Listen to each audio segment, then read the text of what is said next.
Welcome back नाज़रीन ते bulletin में भलीकार ब्रेकिंग न्यूज़ शामिल कंदासीं। पीपी चेयरमैन बिलावल भुट्टो ज़रदारी डेरा इस्माइल मां कामयाब थींदड़ जियाले मखतूम अल्ताफ़ हुसैन ख़िलाफ़ केस दाख़िल थियण जी मज़म्मत कई है। पीपी चेयरमैन पंहिंजे जारी कयल बयान में चयो आहे त पीटीआई मुखालिफ़ धुर जे उम्मीदवारनि ख़िलाफ़ केस दाख़िल कराए रही है।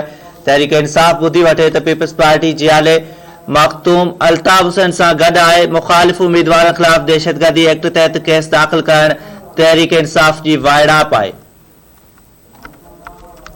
ब्रेकिंग न्यूज़ अवां सां शेयर कयूं पिया। पीपी चेयरमैन बिलावल भुट्टो ज़रदारी डेरा इस्माइल मां कामयाब थींदड़ जियाले मखतूम अल्ताफ़ हुसैन ख़िलाफ़ केस दाख़िल थियण जी मज़म्मत कई आहे।